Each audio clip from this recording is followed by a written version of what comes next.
எனது தேவரின சொந்த பந்தங்கள் அனைவருக்குமே வணக்கம். இந்த வீரம் செறிந்த இந்த ராமநாதபுரம் மண்ணில் உங்க எல்லாத்தையும் இந்த நேரத்தில் ஒரு ஒற்றுமையோடு பார்ப்பதில் நான் மிகவும் மகிழ்ச்சி அடைகிறேன். இந்த கூட்டத்தை ஏற்பாடு செஞ்சதை நீங்க எல்லாரும் நினைச்சு பார்க்கணும். நம்ம சமுதாயம் ஏன் வீழ்ந்து போகுது அப்படிங்கிற ஒரே ஒரு காரணத்தையும் நீங்க எல்லாருமே யோசிக்கணும். வருஷத்துல 365 நாளும் சாதி சாதின்னு தெரு தெருவா நம்ம அலையிறோம். நானும் எனக்கும் மனைவி இருக்கா, எனக்கு 3 பொட்ட பிள்ளைகள் இருக்கா. இவங்களெல்லாம் ஆசபாசமா எங்கேயும் கூட்டு போக வைக்காம நம்ம சாதி தான் முக்கியம் சொல்லிதான் தெரு தெருவா அலைஞ்சிட்டு இருக்கோம். இது பல இடத்துல வழக்குகளை போட்டு அப்படியே ஜெயிலுக்கு அனுப்பிடுவாங்க. வீட்டுக்கு எங்க அப்பா வரும் அப்படின்னு என் மவா காத்திருப்பா. நாளைக்கு எங்க அப்பா வந்து ஏதாட்டி கேட்டு கூட்டு போவாரு அப்படின்னு சொல்லி இங்க உள்ள எல்லாருமே என்னோட எல்லாருமே இதெல்லாம் என்ன காரணம் அப்படின்னா, இதால நமக்கு வந்து ஒரு கௌரவமோ இல்ல இதால ஒரு மாடி மேல மாடி வீட்டுக்கு வந்து கட்டிடுமோ அப்படி கிடையாது. உங்களை காப்பாத்ததான், உங்களை கரை சேர்க்கத்தான், உங்க பிள்ளைகளை பாதுகாக்கிறதுக்கு தான் இவ்வளவு போராட்டம். ஆனா அதுலயே ஒரு மணி நேரம் 1/2 மணி நேரம் இந்த மக்களால இருக்க முடியல அப்படின்னா இந்த சாதியை எப்படி காப்பாத்த?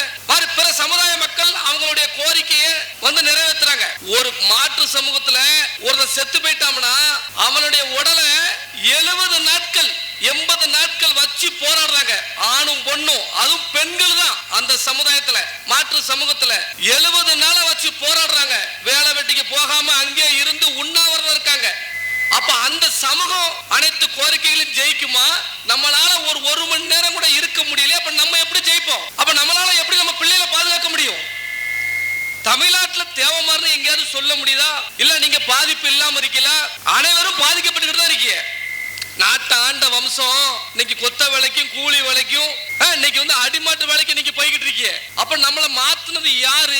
இதெல்லாம் செஞ்சது யாரு? அப்ப நம்ம இதுல இருந்து எப்படி மீண்டு வர அப்படி யாராவது நீங்க வந்து சிந்திக்கலாம். நமக்கு தான் வயசாயிட்டு, எல்லாருமே வந்து 50 வயசு ஆயிட்டு 60 வயசு ஆயிட்டு நம்ம பிள்ளைகளுக்கு தான் உழைக்க. அப்ப இந்த வருங்காலத்துல இந்த பிள்ளைகள் அரசு உத்தியோகத்துக்கு வேலைக்கு எதுவுமே போக முடியாது. நம்ம பிள்ளைய வாழ விட மாட்டோம் அப்படின்னு தெரிஞ்சும் ஏன் உங்களுக்கு அந்த சமுதாய உணர்வு இல்லை அப்படின்னு தான் என்னோட ஒரு ஆதங்கம். இந்த மீட்டிங் போடுறதுக்கு அவர் பட்ட கஷ்டம், முருகேசன் பட்ட கஷ்டம் எனக்கு தெரியும். அவரோடு இருந்த அந்த போராளிகள் வந்து தூங்காம இருந்திருக்காங்க. சமுதாயத்தை வந்து எங்கேயாவது கூட்ட முடியுமா? நீங்க நல்ல யோசிக்க. நீங்க தேவையான ஒரு இடத்துல கூட முடியுமா? கூட முடியாது.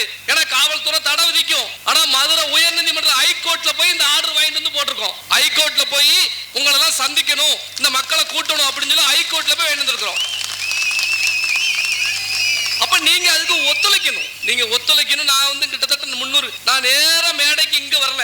வீட்டுல இருந்து காலையில கிளம்பும் போது கஞ்சி போட்ட கஞ்சி சட்டெல்லாம் போட்டு வந்தேன். வாழ்க்கையில என்னைக்குமே நான் ஒரு மேடை ஏறும் பொழுது அந்த உடல் முழுவதும் பாத்தீங்கன்னா நான் அணிந்து வந்த அந்த உடைகள் எல்லாமே அழுக்காதான் இருக்கும். நான் எந்த மேடை, ஏன்னா என் மக்கள் வர்ற வழியில எல்லாம் என்னை வரவேற்ற விதம், நமக்காண்டி உழைக்கானே, நமக்காண்டி சிறை செல்றானே, நம்ம பிள்ளைகளை பாதுகாக்கானே அப்படின்னு சொல்லி என்னை வரவேற்ற விதம். இன்னைக்கு நான் வந்து நேரம் இங்க வரல. இன்னைக்கு கூட்டம் தெரியும். அப்ப அந்த கூட்டத்துக்கு கரெக்டா இவ்வளவு கஷ்டப்பட்டு ரெடி பண்ணிருக்காங்க. நம்ம போயிடணும். 4-5 நாட்கள் எனக்கு உடம்பு சரியில்லை. முருகேசன் கேட்டாரு, ஏன்னா எப்படின்னா சரியா எல்லாம் வரட்டா பெரிய அவமானமா போயிரும்னே, நான் அதை ரெடி பண்ணிட்டோம்னு வச்சுட்டோம்னா இப்படி இருக்கும், எல்லாரும் உங்களை எதிர்பார்த்து இருக்கோம், இந்த மக்கள் எதிர்பார்த்திருக்காங்கன்னு அப்படின்னு. கவலைப்படாங்கன்னு, எவ்வளவு பெரிய சூழ்நிலை இருந்தாலும் நான் வந்துருவேன். நான் உடலுக்கு மருந்து சாப்பிட்டுட்டு இருக்கிறேன். நான் எப்படினாலும் நான் வந்துருவேன். ஏன்னா தொடர் அலைச்சல், வேற எதுவுமே கிடையாது. எனக்கு அலுப்புனாலதான் எனக்கு வந்து உடல்ல சரியில்லாம போகும். இன்னைக்கு காலையில வண்டியை எடுத்து நேரா தேவர் அமரர் மூக்கியாத்தவர் மண்ணுக்கு போனேன். அந்த மூக்கியாத்தவர் மண்ணுக்கு இன்னைக்கு போகும்போது உசிலம்பட்டிக்கு போனேன் இன்னைக்கு. அப்ப நான் காது குத்துக்கு தானப்பா போறேன். சரி, காது குத்துக்கு போயிட்டு அந்த பிள்ளை கையில போய் ஒரு கவரை கொடுத்துட்டு வந்துடலாம்னு போனேன். ஆனா எங்க ஐயா மூக்கியாத்தவர் பிறந்த மண்ணுல கிட்டத்தட்ட 200-300க்கும் மேற்பட்ட இளைஞர்கள் ஒன்று சேர்ந்து என்னை ஊர்வலமா நடத்தி வரவேற்று கொண்டு போய் வச்சாங்க. அந்த அளவுக்கு அந்த உசிலம்பட்டி மக்கள் வந்து என்னை இது வரைக்கும் நேர்ல பார்த்தது இல்ல, எல்லாரும் போன்ல தான் பார்த்திருப்பாங்க. அவங்க நினைக்காங்க இவன் ஒருத்தன் நம்ம சமுதாயத்தை எப்படியாவது காப்பாத்தணுமாடா, என்னடா செய்ய, எதனா செய்ய, பிள்ளைகள் மேல பூரா வழக்குகளை போடுதானே. நீ காவல்துறை மிஞ்சி காவல்துறை இது பண்ணி யாராவது பேச முடியுதா? +2 தாண்ட முடியுதா? அப்ப இதெல்லாம் யாரு சரி பண்ணுதா? அப்ப இவன் கடந்து சரி பண்ணுதா? இவனுக்கு என்ன அவசியமாப்பா? விலை போகாம இருக்கிறேன். இன்னைக்கு நான் வாழ்க்கையில ரொம்ப ரொம்ப சந்தோஷமா இருந்த ஒரு மேடை, உண்மையிலே தமிழ்நாட்டுல நான் அமைக்கணும்னு நினைச்ச மேடை இந்த மேடை. எதுக்கு தெரியுமா? இந்த மேடையில பாருங்க, அதிமுக, திமுக, பிஜேபி, காங்கிரஸ், அமமுக மொத்த தேவமாருங்க இருக்காங்க. எதுக்கு வந்தாங்க தெரியுமா? கட்சிகள் 1000 இருந்தாலும் பிரச்சனை இல்ல, நம்ம தேவமாரா இந்த இடத்துல ஒண்ணு கூடணும், தேவமாரா இந்த இடத்துல நிக்கணும் அப்படின்னு சொல்லி வந்தாங்க பத்தியா. அதை நினைச்சு நான் மிகவும் பெருமை அடைகிறேன். இந்த மேடையை அமைக்கத்தான் நான் கஷ்டப்பட்டேன். இவ்வளவு அசால்ட்டா அந்த மேடையை முருகேசன் அமைச்சிட்டாரு. முருகேசன் அப்படின்னா உங்களுக்கு என்ன தெரியும்? அவரு சென்னையில வந்து ஒரு ஃபேக்டரி வச்சிருக்காரு. தமிழ்நாட்டுல தேவமாறு செய்யாத வேலையை அவர் செய்தாரு. எப்படின்னா அதுக்கு வந்து ஒரு சில எப்படின்னா டெக்னிக்கல் படிப்பு வேணும், அந்த படிப்பை செயல்படுத்தும். ஆனா அவர் செஞ்சுக்கிட்டு இருக்காரு. உலக நாடு ஃபுல்லா போயிட்டு இன்னைக்கு தமிழ்நாட்டில் இருக்க முக்கிய கம்பெனிகள்லாம் இன்னைக்கு ஒரு சில கம்பெனிகள்ல வந்து அந்த கம்பெனி இயங்குதுன்னா அவர் கொண்டு வந்து அவர் அமைக்கிற அந்த மிஷின், அது நமக்குலாம் எவ்வளவு பெரிய பெருமை. கொரோனா காலங்களிலே மாஸ்க் தயார் பண்ணோம்ல, மாஸ்க் அந்த மிஷின் கூட சைனால போய் எடுத்துட்டு வந்தாரு. கொரோனா காலங்கள்ல யாரும் பறக்க முடியல, ஆனா இவர் எடுத்துக்கொண்டு வந்து இறக்குனாரு. அப்படிப்பட்ட ஒரு மிக முக்கியமான தொழிலதிபர், அறிவாளி. அவர் இந்த மேடையை அமைச்சிருக்காரு. இந்த 5 நாள்ல எனக்கு தெரியும், இந்த 5-6 நாள்ல அவருக்கு நஷ்டம் மட்டும் எவ்வளவு தரமா இருக்கும் எனக்கு தெரிஞ்சு. குறைஞ்சது அவருக்கு வந்து வர வேண்டியது ஒரு 20 லட்சம் ரூபா 30 லட்சம் ரூபா நஷ்டமாயிருக்கும் எனக்கு தெரிஞ்சு. ஏன்னா இன்னைக்கு இவர் மலேசியாவோ சிங்கப்பூரோ எல்லா நாட்டுக்கும் போயிருப்பாரு. போகாம 5 நாள் இந்த மண்ணில் வந்து கிடந்து அவர் இந்த கூட்டத்தை ரெடி பண்ணி உங்களெல்லாம் நம்ம சரி பண்ணி நம்ம மக்களை ஒன்று சேர்த்தணும் அப்படிங்கிற ஒரு நோக்கம். இந்த முருகேசன் இல்ல அப்படின்னா நான் இன்னைக்கு இந்த மேடையில் இல்ல. அதை நான் உங்கள்கிட்ட சொல்றேன். கடந்த ஆட்சி காலத்துல ஒரு சில சூழல்ல என் மேல பொய் வழக்கு போட்டாங்க. நம்ம பரம்பரையே ஒருத்தன் தவறா சொல்லும் பொழுது அவனை நான் வந்து பேசும் பொழுது என் மேல வழக்கு போட்டான். தொடர் வழக்குகள் போட்டாங்க. அந்த வழக்குகள் போட்டு நான் ஒரு வழக்குல வந்து மிகப்பெரிய லெவல்ல கஷ்டப்பட்டேன். நான் மீண்டே வர முடியாதுங்கிற ஒரு கட்டம் வந்துட்டு எஸ்ஐகி ராஜாவை எப்படியாவது சிறைப்படுத்திடுவாங்க, எஸ்ஐகி ராஜா எப்படி ஆஜராயிருவாரு, எஸ்ஐகி ராஜா ஆஜரானா 1 வருஷம் சிறையில இருப்பாரு, இனிமேல் இந்த சமூகத்துக்கு குரல் கொடுக்க மாட்டாரு அப்படின்னு சொல்லி என்னை கங்கணம் கட்டுனாங்க. 5 மாவட்ட போலீஸ், 5 மாவட்ட எஸ்பி எல்லாரும் என்னை தேடினாங்க எஸ்ஐகி ராஜாவை கைது பண்ணணும். ஏன்னா நான் விலை போகல. நான் மட்டும் அன்னைக்கு வந்து நீங்க உங்க மேல பாஸ் இல்லைன்னு வைங்களேன், நான் ஒரு 1,25,00,000 ரூபாய் வேணும், நான் மட்டும் விலை போயிருப்பேன். இந்த சாதியை கொண்டு அடமானம் வச்சிருப்பேன். ஆனா நான் அடமானம் வைக்கல, நான் விடமுன்னா அப்படின்னு சொல்லிதான் என் சமுதாயத்துக்கு நீங்க துரோகம் பண்ணிருக்கீங்க, நான் உங்களை விட மாட்டேன்னு சொல்லிதான் நான் அன்னைக்கு இறங்கி போராடினேன். அதன் மேல என் மேல மிகப்பெரிய ஒரு வழக்க போட்டாங்க. நான் மீள முடியல. அப்ப நான் சொன்னேன், அண்ணா நான் சரண்டர் ஆயிருந்தேன், நான் ஜெயிலுக்கு போயிருந்தேன், நீங்க பாத்துக்கோங்கண்ணே. சமுதாயத்தை அடுத்த கட்டத்தில் வந்து உருவாக்கி வச்சிருக்கேன். இவங்க எல்லாம் வச்சு பேச வைங்க, போராட்டம் நடத்துங்க, ஆர்ப்பாட்டம் நடத்துங்க. நான் ஜெயிலுக்கு போயிட்டா நான் வரதுக்கு 1 வருஷம் ஆயிரும். நான் அப்ப கூட என் பிள்ளைகளை சொல்லல, என் பிள்ளைகளை பாத்துக்கோங்கண்ணே அப்படின்னு சொல்லல. ஏன்னா என் பிள்ளைகளுக்கு எல்லாத்துக்குமே நீங்க தான், இந்த சமுதாயம் தான் என் பிள்ளைகளை பாதுகாக்குங்கிற ஒரு எண்ணம். புரியுதுல? நான் ஒன்றும் பெரிய கோடீஸ்வரம் கிடையாது, நான் வந்து ஒரு பெரிய மன்னர் பரம்பரையில இருந்து வந்து ஒண்ணு இது கிடையாது. சாதிக்காண்டி உழைக்க, இந்த சாதி நம்மளை காப்பாத்தும், நம்ம பிள்ளைகளை காப்பாத்தும் அப்படிங்கிற ஒரு நோக்கம் தான். தமிழ்நாடு முழுவதும் பல்வேறு வலைதளங்கள்ல என்னை கொலை செய்யணும் அப்படிங்கிற நோக்கத்துல மாற்று சமூகத்தை சேர்ந்தவங்க செயல்படுத்தாங்கன்னு தெரியும். ஐஎஸ் உளவுத்துறை ரிப்போர்ட், இன்னைக்கு ஐஎஸ் உளவுத்துறை ரிப்போர்ட் எஸ்ஐகி ராஜாவை நாங்க கொலை செய்வோம் அப்படின்னு சொல்லி, ஏன் எஸ்ஐகி ராஜாவை கொலை செய்யறோம் நல்லது சொல்றாரு, கூட்டம் சேர்க்காரு, இந்த சமுதாயம் ஒரு பேச்ச கேக்கு, அந்த ஒரு காரணத்துக்காண்டி எஸ்ஐகி ராஜா கொலை செய்யணும் அப்படின்னு சொல்லி ஆங்கிலேயனின் பீரங்கி குண்டுகளுக்கு தன் மார்பை இரையாக்கிய குற்றத்தை என்னை வளர்த்திருக்கு. என்னை எவ்வளவு அசைக்க முடியாது எனக்கு தெரியும். அதுல மாட்டு கத்து கிடையாது. இந்த சமுதாயம் என்னை பாதுகாக்கும், மாட்டு கத்து கிடையாது. அந்த இடத்துல முருகேசன் நான் சொன்னேன், நான் சரண்டர் ஆகி போயிருந்தேன். அப்பதான் சொன்னாரு முருகேசன், அண்ணே உங்களை தான் நாங்க மிகப்பெரிய ஒரு பலமா யானையா நினைச்சுதான் நாங்க வந்தோம் போனோம் இருக்கோம். நீங்களே துவண்டா எப்படின்னு நீங்க தோழாதீங்க, அதுக்கு என்ன செய்யணும் சொல்லுங்க, நம்ம பார்க்கணும் அப்படின்னு சொன்னாங்க. நம்ம அட்வொகேட் டீம், வழக்கறிஞர் அணி, இன்னைக்கு வக்கீல் டீம் கரெக்டா வச்சிருக்கேன். இன்னைக்கு மதுரை ஹைகோர்ட்லயும் சரி, சென்னை ஹைகோர்ட்டும் சரி, இன்னைக்கு சுப்ரீம் கோர்ட்டும் சரி, இன்னைக்கு தேவமார் வக்கீல் இன்னைக்கு அப்படி வச்சிருக்கிறேன். புரியுதா உங்களுக்கு? இன்னைக்கு மாட்டு சமூகத்தை சேர்ந்த பிள்ளைமாரா இருந்தாலும் எங்க அண்ணன் சுயம்பலிங்க பாரதி இன்னைக்கு அந்த ஆர்டர் வாங்கி கொடுத்தது அவர் தான். புரியுதா உங்களுக்கு? இப்படி வழக்கறிஞர்கள் வச்சிருக்கேன். அந்த வழக்கறிஞர்கள் வச்சு நான் தப்பிச்சிடலாம் அப்படின்னு சொன்னா, நீங்க சரண்டர் ஆகக்கூடாதுன்னு, தப்பு பண்ணல நம்ம சரண்டர் ஆகக்கூடாது, ஜெயிலுக்கு போக கூடாது. அதே மாதிரி தமிழ்நாட்டுல யாரும் செய்ய முடியாத காரியத்தை ஒரு ஆர்டர் காப்பி வாங்கி நான் ஜெயிலுக்கே போகாம வந்தேன். அதுக்கு காரணம் எங்க அண்ணன் முருகேசன். புரியுதுல? முடிஞ்சது. அப்புறம் நான் 8 மாசம் வந்து வெளியே இருந்திருக்கேன். அப்ப என்ன பண்ண அப்படின்னு சொல்லி வரும்பொழுது முருகேசன் மெட்ராஸ் சென்னை கூப்பிட்டு, என்ன இந்த சமுதாய பணி தொடரணும், இந்த சாதிக்கு நீங்க தேவை, ஒவ்வொரு வீடா வீதி வீதியா நீங்க இறங்கி போக நீங்க வேணும், நீங்க கவலைப்படாங்க அப்படின்னு சொல்லி அந்த நேரத்துல ஒரு பையில பணத்தை எடுத்துட்டு வந்து என்ன நான் எதிர்பார்க்கவே இல்லை, இதுல கொஞ்சம் பணம் இருக்குன்னு, இதை வச்சு இந்த சமுதாயத்துக்கு நீங்க ஓடுங்க, ஒரு காரை வாங்குங்க, இனிமேல் நீங்க இழந்ததெல்லாம் போதும், இனி நான் உங்களை பாதுகாத்துக்கிட்டு தான் நீங்க போங்கன்னு சரின்னு சொல்லிட்டு வாங்கிட்டேன். அந்த பணம் அதை எடுத்து பார்த்தேன், அதுல 5 லட்சம் ரூபாய் பணம் இருந்துச்சு. கூட பிறந்தவங்க கூட கொடுக்க மாட்டான். புரியுதுல? கூட பிறந்தவன் தருவானா? கூட பிறந்தவன் செய்வானா? யாருக்கு செஞ்சிருக்கான்? இந்த சமுதாயத்துக்காண்டி அவர் செஞ்சாரு. அதை நான் வந்து முறையா பயன்படுத்தி அதை முறையா இருந்து சாதிக்காண்டி இன்ன வரைக்கும் உண்மையா இருக்கேன். விலை போயிடலாம். இப்ப கொண்டு இந்த நிமிஷம் கொண்டு என்கிட்ட கூட்டணிக்கு எஸ்ஐகி ராஜாவை எப்படியாவது பேசணும், எஸ்ஐகி ராஜாவை சட்டமன்றத்தில் நம்ம வந்து அவருக்கு நம்ம ஒரு சீட்டை கொடுத்துடலாம், அதை கொடுத்தலாம், இதை கொடுத்தலாம், பணத்தை கொடுத்து ஏமாத்திடலாம் நிறைய பேர் இன்னைக்கு வர்றாங்க. நான் உருவான ஒன்னே ஒண்ணுதான், இந்த இருக்காங்களா அதிமுக பிஜேபியில, இவங்களுக்கு அந்த எந்த கட்சியில இருந்தாலும் சரி, நீங்க எந்த கட்சியில திமுக இருந்துக்கோங்க, அதிமுக இருந்துக்கோங்க, பிஜேபி இருந்துக்கோங்க, அமமுக இருந்துக்கோங்க, காங்கிரஸ்ல இருந்துக்கோங்க, மாட்டுக்கருத்து இல்ல. ஆனா அங்க உங்களுடைய உரிமையை நீங்க பாதுகாக்கணும். அதுதான் என்னோட வேலை. 1 லட்சம் தேவமாறு இருக்க இடத்துல அங்க திமுக ஒரு தேவமாருக்கு சீட்டு கொடுக்காம மாட்டு சமூகத்துக்கு கொடுத்தா நான் எதிர்ப்பேன், நான் பிரச்சனை பண்ணுவேன், நான் உனக்கு ஓட்டு போடக்கூடாதுன்னு நான் சொல்லுவேன். அதுக்கு தான் உருவாயிருக்கேன், புரியுதுல? அதுக்கு தான் சொன்னேன். அண்ணா திமுக திமுக எல்லா முக்குளத்தோரும் என்னைய போட்டியா நினைச்சிராங்க, நான் உங்களுக்கான குரல்களை கொடுக்க வந்திருக்கானே. இப்ப இன்னைக்கு முதல்வருக்கு சொல்லணும், முதல்வர் மிக சிறப்பான ஆட்சியை அமைக்கணும் சொல்லி அமைச்சிருக்காரு. எங்களுடைய கோரிக்கையில ஒரு சில கோரிக்கைகளை அவர் நிறைவேற்றிக்கிட்டு இருக்காரு. அதுல எந்த மாட்டுக்கத்தில் இல்ல. இன்னைக்கு ரிபேல் முத்துராமலிங்க சேதுபதி அவர்களுடைய பிறந்த நாள் இன்னைக்கு நான் போய் மாலை போட போறேன். அங்க உள்ள புகார் இன்னும் மணிமண்டபம் கட்டலன்னு. இந்த மண்ணுக்கே சொந்தக்காரர், இந்த மண்ணோட மொத்த நிலத்துக்கு சொந்தக்கார ஒருத்தருக்கு இந்த மணிமண்டபம் கட்டல அப்படின்னு இது முதல்வர் காதுக்கு யாரும் கொண்டு போயிருக்க மாட்டாங்க, உளவுத்துறை கொண்டு போகல. இன்னைக்கு ரிபேல் முத்துராமலிங்க தேவருடைய பிறந்த நாள்ல அப்ப நீங்க எல்லாரும் போகணுமா வேண்டாமா? நம்ம மக்கள் எழுச்சி இல்ல, நம்ம யாரோ அதான் மன்னரே இல்லாம ஒவ்வொருத்தர் என்ன பண்ண தெரியுமா, எந்த தேவமாரில எந்த மன்னரை யாரும் கொண்டாடாம இருக்காங்க அப்படின்னு நெட்ல சர்ச் பண்றான். அந்த மன்னரை எடுத்து வச்சுக்கிட்டு இவர் தான் எங்களுடைய பாட்டா, இவர் தான் எங்களுடைய முப்பாட்டனர்.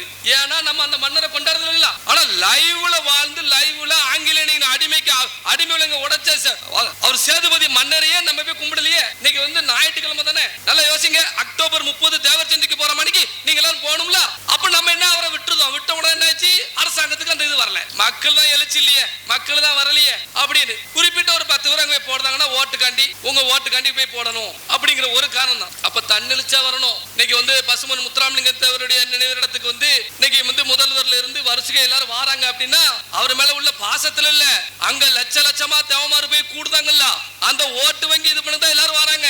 அதே மாதிரி நம்ம ரிபேல் முத்துராமலிங்க சேதுபதி அவர்களுடைய இந்த பிறந்த நாள்ல கலந்துருக்கணும். இந்த வருஷம் விட்டுருங்க, உங்களுக்கு தெரியல, அடுத்த வருஷமாவது நம்ம யாருன்னு நீங்க அங்க போனா தான் தெரியும், அதை படிச்சாதான் தெரியும். பிள்ளைகளுக்கு இன்னைக்கு நீங்க கொத்த வேலை பார்க்கலாம், கூலி வேலை பார்க்கலாம், இன்னைக்கு உங்ககிட்ட பணம் இல்லாம இருக்கலாம். அன்னைக்கு ஆனா இந்த நாட்டுக்கு விடுதலை வாங்கி கொடுத்தது, இந்த நாட்டுக்கு சுதந்திரம் வாங்கி கொடுத்தது, நாட்டு அடிமை விலங்கு மீட்டது நீங்க, அதை நீங்க பெருமை நினைங்க. இன்னைக்கு நம்ம கஷ்டப்படுறோம். அப்ப அதுல இருந்து நம்ம எப்படி மீள, நம்ம பிள்ளைகளை எப்படி மீக்க? நான் பேச வந்த விஷயமே வேற. எப்போதுமே ஒரு பக்கம் எழுதி கொடுப்பாங்க எல்லாரும், அண்ணே இதை போய் பேசுங்கன்னு. ஆனா எனக்கு அதுல பத்தி எதுவுமே வராது. இன்னைக்கு நடப்பு என்ன, அவங்க பேசிக்கிட்டு வரலாறு பேசாங்க. உங்க எல்லாருடைய முகத்தையும் பார்த்தேன், உங்க எல்லாரும் முகத்தையும் நம்ம இப்ப என்ன பண்ண, நம்ம இப்ப சங்கடப்பட்டு இருக்கோமா, அதுக்கு வழி என்ன, வரலாறு சொல்லி நம்ம நினைச்ச பிறகு நீங்க நினைக்க, அதை நான் ஒத்துக்கிடுவேன், அதுல மாட்டுக்கிறதே கிடையாது. உங்களுக்கு நம்ம சங்கடப்படுதோம், நம்ம முன்னோர்கள் எல்லாம் அனைத்து சாதி மக்களுக்கு எல்லாத்தையும் கொடுக்கணும்னு சொல்லி எல்லாத்தையும் கொடுத்துட்டு நம்மள தெருவில் விட்டாங்கிறது உண்மை, அதுல மாட்டுக்கிறதே கிடையாது. உங்களுக்கு எங்க ஐயா பசுமன் முத்துராமலிங்க தவிர உழுதவனுக்கு நிலஞ்சொந்தோன்னு எல்லாத்தையும் கொடுத்தாரு. இன்னைக்கு அவரை சாதி தலைவங்க, சாதி பாப்பவன் சண்டாளன் சொன்னாரு, அவர் இன்னைக்கு சாதி தலைவன். சாதிய சிந்தனை கொண்டவன் அரசியலுக்கு வர லாயக்கற்றவன் சொன்னாரு, அவன் வரக்கூடாதுன்னு சொன்னாரு. அப்பேற்பட்டவரை இன்னைக்கு சாதி தலைவர் சொல்லிட்டான். நம்ம மன்னர்கள் எல்லாம் அந்த மக்களுக்கு எல்லாம் கொடுத்தா, இன்னைக்கு நம்மள மிகப்பெரிய எதிரியா பார்க்கான். இந்த நாட்டுக்கு கேடே செய்யாத ஒரு சமுதாயம் அவன் இன்னைக்கு நம்மளை எதிரியா பார்க்கான். அப்ப இதுல இருந்து நம்ம பிள்ளைகளை எப்படி நம்ம தக்காத்த, பிள்ளைகளை எப்படி காப்பாத்த, அந்த ஒரு இதுதான். இளைஞர்களுக்கு நான் சொல்லக்கூடியது ஒன்னே ஒண்ணுதான், பெரியார்களுக்கு தெரியும், ஆண்களுக்கு நான் சொல்லக்கூடியது பொட்ட பிள்ளைகளே இன்னைக்கு கரெக்டா இருக்கு. இன்னைக்கு பொம்பளை பிள்ளைகள் ஒரு குடும்பத்தை காப்பாத்துறதுக்காண்டி அவங்க போராடுறாங்க, நம்ம விட்டுறக்கூடாது அப்படின்னு சொல்லி நினைக்காங்க. ஆனா நாம சரி பண்ணணும். நாம 1000 ரூபாய்க்கு வேலைக்கு போறோம், இல்ல 700 ரூபாய்க்கு வேலைக்கு போறோம், அதுல 300 ரூபாய்க்கு குடிச்சிருந்தோம். அங்க வீட்டுல 3 பொட்டப்புல 4 பொட்டப்புல இருக்கும். அந்த பிள்ளைக்கு என்ன செய்வாங்க, பிள்ளைக்கு ட்ரெஸ் எடுக்கணுமா, பள்ளிக்கூடம் அனுப்புவாங்களா, அப்ப பொட்ட பிள்ளைய வேலைக்கு அனுப்பிடுறோம். குடும்பத்து மேல பாசம் இல்ல, ஆண்களுக்கு குடும்பத்து மேல பாசம் இல்ல. அப்ப குடியால இவ்வளவு குடும்பம் அழியுது. நம்ம குடும்பத்தை நம்ம பொண்டாட்டி மேல பாசம் வைக்க மாட்டோம், நம்ம பிள்ளைகள் மேல பாசம் வைக்க மாட்டோம். அப்ப அந்த பிள்ளை வெளியே வேலைக்கு போகுது, வேலைக்கு போன இடத்துல வேற எவனோ ஒருத்தன் அன்பை காட்டுறான், நல்லா இருக்கியாமா, சாப்பிட்டியாமா, என்ன சாப்பிட்டமா கேட்ட உடனே ஆகா நம்ம அப்பாவோட இவன் அன்பா பேசானே, நம்ம அண்ணனோட இவன் அன்பா பேசானே அப்படின்னு சொல்லி பிள்ளை காதல்ங்கிறதுல மாறுது. இதுதான் நடந்துகிட்டு இருக்கு. இப்படி இல்ல, அதனால ஒட்ட பிள்ளைகிட்ட அன்பை காட்டுங்க, அண்ணன் தம்பி அன்பு. நம்ம தான் இந்த நாட்டுக்கு இலக்கணும். பெண் பிள்ளைகளை எப்படி பாதுகாக்கணும், எப்படி கொஞ்சணும், எப்படி குலதெய்வம் வழிபடணும், நம்ம தான் அந்த நாட்டுக்கே எடுத்துக்காட்டா இருந்தோம். ஆனா இன்னைக்கு நம்ம அப்படி இல்லையே. யார் தான் குடும்பத்துல பாசமா இருக்கியே, பல இடத்துல இருந்து போன், ஒவ்வொரு வீட்டுல இருந்து போன் வரும்போதெல்லாம் குடிச்சிட்டு வந்திருக்காரு, இங்க பாருங்க வீடியோ கால். இப்பெல்லாம் எனக்கு வீடியோ கால் வந்துருது, அண்ணே உங்க கட்சிக்காரரை பத்தியில இங்க பாருங்க, அவர் நிலைமையை பாருங்க, இவருக்கா என்ன பொறுப்பு போட்டிருக்கீங்க, யாரு, அவன் மனைவி. இப்பெல்லாம் தப்பவே முடியாது, ஏன்னா எல்லாருக்கும் செல்போன் இருக்கு. அப்ப இதெல்லாம் இருக்க கூடாது, இதெல்லாம் பண்ணக்கூடாது. அப்ப நம்ம சமுதாயம் அழிஞ்சு போயிருமே. பிள்ளைகள் அப்ப எப்படி, அந்த தகப்பனை பார்த்தா அந்த பிள்ளை வளரும், அண்ணனை பார்த்தா தம்பி வளருவான். அதனால சேரக்கூடாத சேருக்க இருக்கக்கூடாது, மது அருந்தக்கூடாது. இளைஞருக்கு நான் சொல்லக்கூடியது ஒன்னே ஒண்ணுதான், நான் இருக்கும் போதே என்னைய பயன்படுத்துங்க. நான் வயசு ரொம்ப ஒன்றும் ஆகல, அடுத்த மாசம் தான் 40 வயசு ஆக போகுது. இன்னும் 20 வருஷம் உங்களுக்காண்டி நான் ஓடிக்கிட்டு இருப்பேன், சாக வண்டி போவேன். அதுக்குள்ள நீங்க அதை என்னைய வச்சு பயன்படுத்துங்க. நான் உங்க பிள்ளைகளை பாதுகாக்க தான் இப்ப நான் நேரா வந்து ராமேஸ்வரத்துல எலெக்ஷன் நிக்க போறேன். இங்க வந்து நான் எம்எல்ஏ ஆகணும் நினைக்க போறேன், இல்ல இங்க கவுன்சிலர் ஆகணும் நினைக்க போறேன். நீங்க ஒற்றுமையா இருக்கணும், நீங்க நல்லா இருக்கணும், நீங்க பாதுகாப்பு இருக்கணும். இந்த இடத்துல ஒரு பகுதி அந்த ஒரு இதுதான். இந்த இடத்துல இப்ப இந்த பகுதியில ஒரு தேவமாரி நிப்பாங்க. அது அதிமுக பிஜேபி இருந்தாலும் சரி, எந்த கட்சி தேவமாரை பார்த்து ஆதரிங்க. நல்லதா கெட்டதோ சரி, தேவமாறு யாருக்கு ஓட்டு போட்டாலும் நம்ம ஆட்சிக்கு வந்ததுக்கு அப்புறம் நம்மள தூக்கி போட்டு மிதிக்க தான் போறாங்க. அது தேவமாட்டு அடி வாங்கும் அப்படிங்கிற மனநிலையை கொண்டு வாங்க. அதனால தொடர் பிரச்சனை, தொடர்ந்து பிரச்சனை இல்லைங்களா? இன்னைக்கு வர்ற வழியில இருந்தே கிட்டத்தட்ட 6-7 போன்கள். எப்படி இருமா நான் அதை போய் நாளைக்கு சரி பண்ணணும். அப்ப இந்த பிரச்சனை எல்லாம் உங்களுக்கு வரக்கூடாது. நம்ம இருக்கணும். தண்ணி இல்ல சேதுபதி மன்னர்களால நீர் மேலாண்மையில மிகப்பெரிய ஒரு மாவட்டம். இன்னைக்கு தண்ணி இல்ல. இன்னைக்கு ராமநாதபுரம் மாவட்டத்துல பொண்ணு கொடுக்கறனால யோசிക്കാം. இன்னைக்கு திருநெல்வேலி தூத்துக்குடி வந்து பொண்ணு கேளுங்க பாப்போம். உங்க பிள்ளைகளுக்கு வந்து பொண்ணு கேளுங்க, எந்த ஊருன்னு கேட்பான். எங்க எப்பா ராமநாடா யாத்தா என் பிள்ளை தண்ணி சமக்க மாட்டாப்பா, என் பிள்ளைய நான் தங்கமா வளர்த்திருக்கேன் அப்படின்றான். அந்த நிலைமை வந்துட்டு பாத்தீங்களா?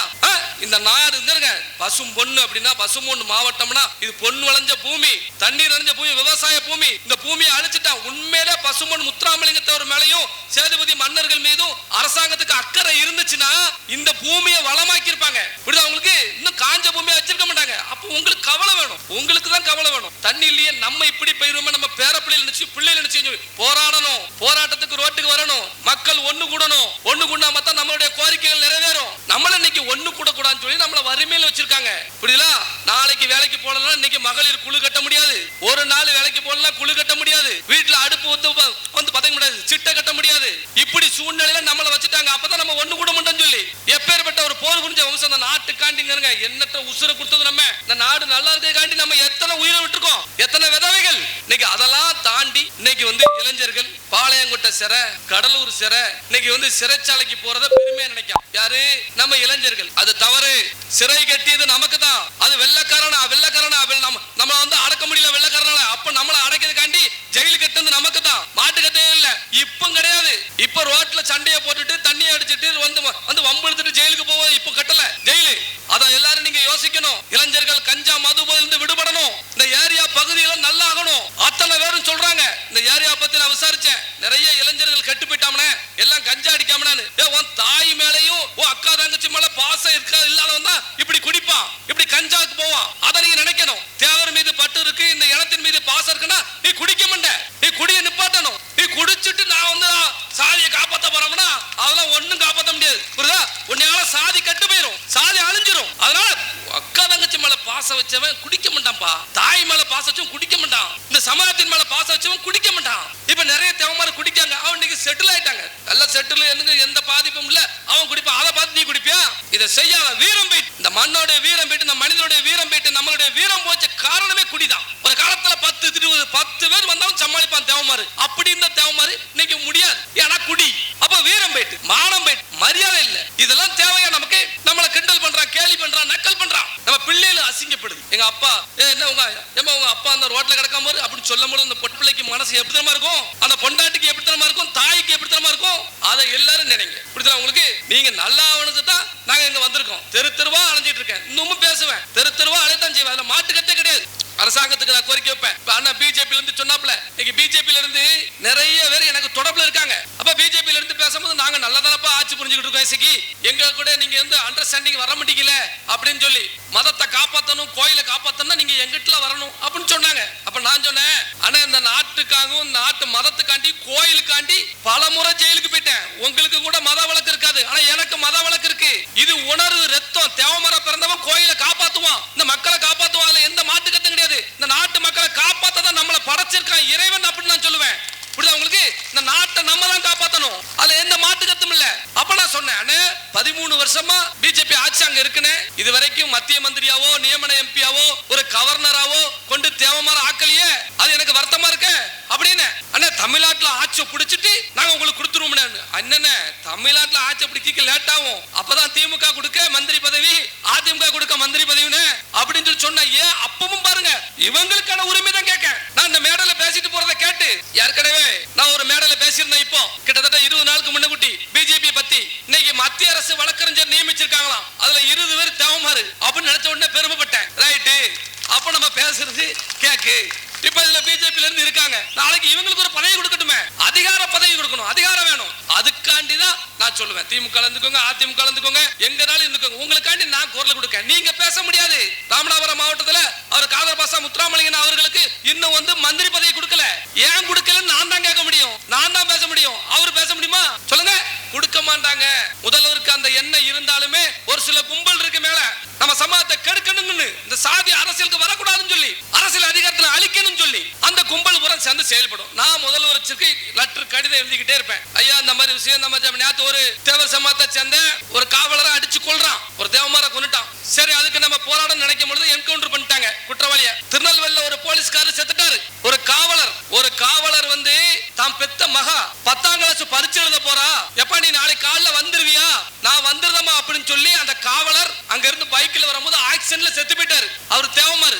அவரை தான் பணி செய்யற இடத்துல இருந்து 200 கிலோமீட்டர் தள்ளி பனிஷ்மெண்ட் டியூட்டி போட்டிருக்காங்க.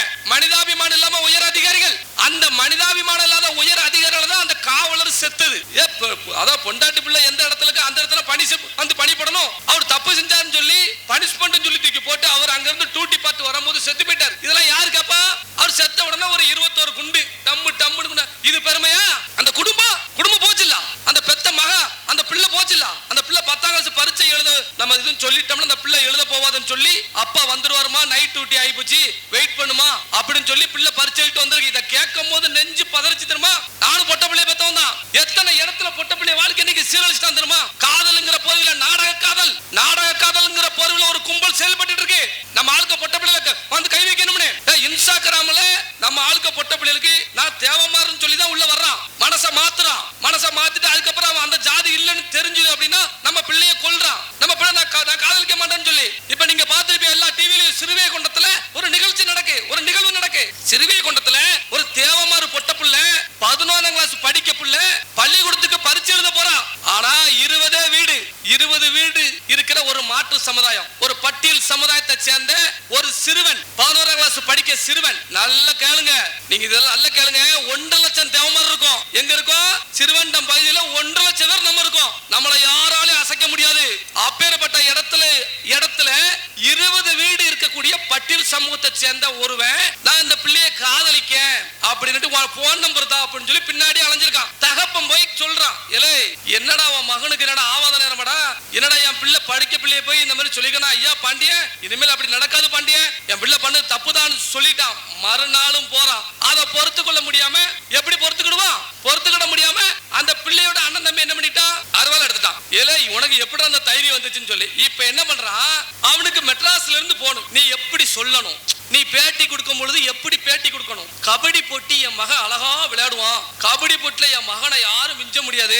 அப்போ இந்த சாதியில பிறந்துட்டு நீ எங்களோட கபடி நல்ல விளையாடுவியா அப்படின்னு சொல்லி வெட்டினாங்க அப்படின்னு சொல்லி மேல இருந்து சொல்லி சொல்றான். பாத்தீங்களா எப்படி? எங்கேயோ ஒரு மூளை மேப்பிள இல்லாத ஒரு ஊருக்கு மெட்ராஸ்ல இருந்து போன் வருதுன்னா அப்ப பெரிய நெட்வொர்க் அமைச்சிட்டான். நம்மளை அழிக்கிறதுக்கு, நம்ம இனத்தை தூக்கி ஜெயில வைக்கிறதுக்கு, நம்மளை குற்றவாளியா மாத்துறதுக்கு நெட்வொர்க் அமைச்சிட்டான். அப்ப நம்ம இதுல வெளிப்பாடு இருக்கணும். பொட்ட பிள்ளையில கவனமா பார்க்கணும். பொட்ட பிள்ளை மேல நம்பிக்கை வைங்க, பாசம் வைங்க. புரியுதா? அதனால கவனமா இருக்கணும். நமக்கு மானம் தான் பெருசு நினைக்கக்கூடிய இந்த சமுதாயம். புரியுதா? உங்களுக்கு மானம் போச்சுன்னா உசுர விட்டுருவோம். எவ்வளவு கோடியா பணம் இருந்தாலும் சரி, மானம் தான் முக்கியம் நினைக்கக்கூடிய ஒரு சமுதாயம். இதை எல்லாரும் நீங்க மனசுல நினைங்க. அதனால பெண் பிள்ளையில பத்திரமா வளைங்க, ஆண் பிள்ளையில மிகவும் பத்திரமா வளைங்க.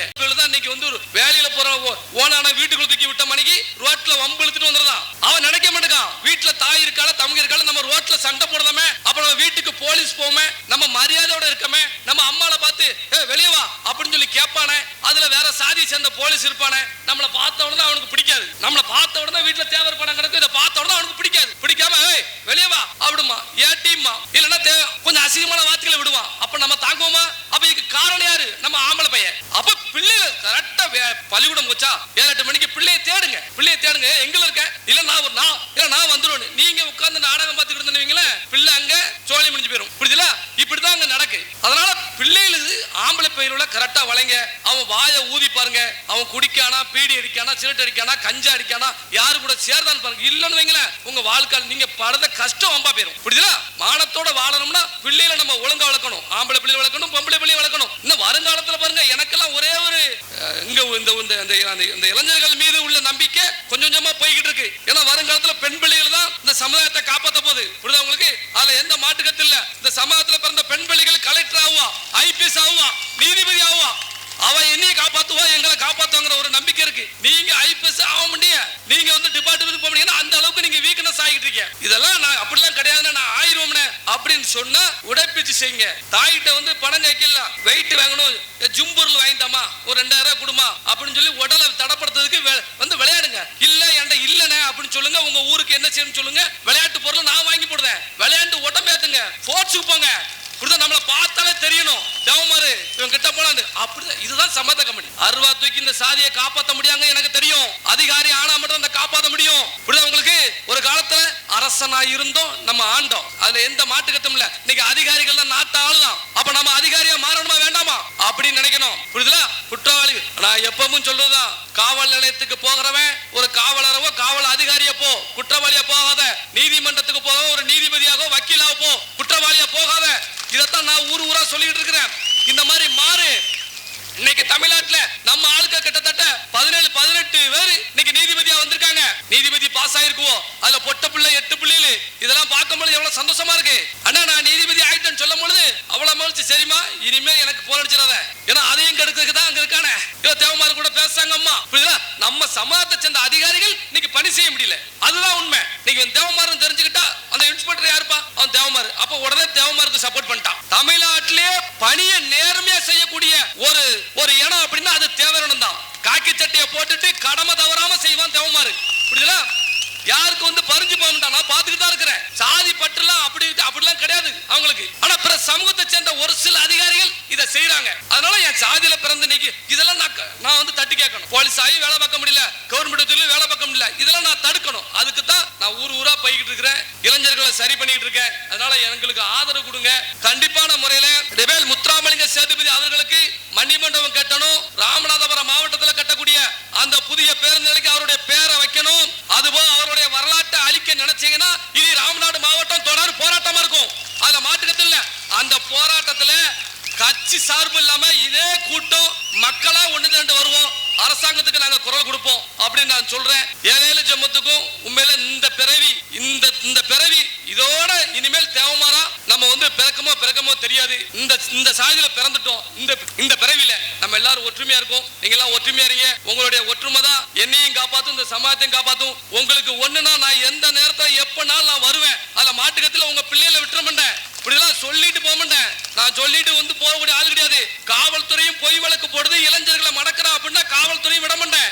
உங்களுக்கு எந்த ஒரு காவல் நிலையத்தில் இன்னைக்கு நான் வந்து இறங்கி பேசிக்கிட்டு இருக்கோம். என் சமூகத்தின் மீது பொய் வழக்கு போடுறாங்க, என் சமூகத்தை வந்து வேண்டுமென்றே வந்து கூட விடாம படுறாங்க ஒரு கட்டம் வந்துச்சு அப்படின்னா நியாயமான கோரிக்கைகள் தான் நாங்க வந்து முன்ன ஜனநாயக ரீதியா போராட்டம் நடத்துவோம். அப்படி இல்லைன்னா எங்களுடைய போராட்டமே வேற மாதிரி இருக்குன்னு சொல்லி தமிழக காவல்துறைக்கும் தெரியும். அதனால தற்போது உள்ள அனைத்து மாவட்டங்களிலும் என் மக்களை நிம்மதியா வாழ வச்சுக்கிற சந்தோஷத்துல நான் இந்த இடத்துல இருந்து உங்களை பேசுறேன். அந்த கூட்டத்தை ஏற்பாடு பண்ண அத்தனை உறவுகளுக்கும் நன்றி. எங்களுடைய அழைப்பை ஏற்று வந்திருந்த அத்தனை கட்சியை சேர்ந்த எனது ரத்த உறவுகள் அனைவருக்குமே நான் மனமார்ந்த நன்றி தெரிவிச்சுக்கிறேன். மீண்டும் இந்த மண்ணுக்கு வருவேன். மீண்டும் சொல்லுறேன், அடுத்த வருஷம் ரெபேல் முத்துராமலிங்க சேதுபதிக்கு கிட்டத்தட்ட லட்சக்கணக்கான மக்கள் நம்ம அங்க கலெக்டர் ஆபீஸ்ல கூடணும், அவருக்கு மாலை போடணும்னு சொல்லி நான் கேட்டுக்கொள்றேன். அனைவரும் அமைதியாக இருக்கவும். நமது PMT முருகேச அவர்களுக்கு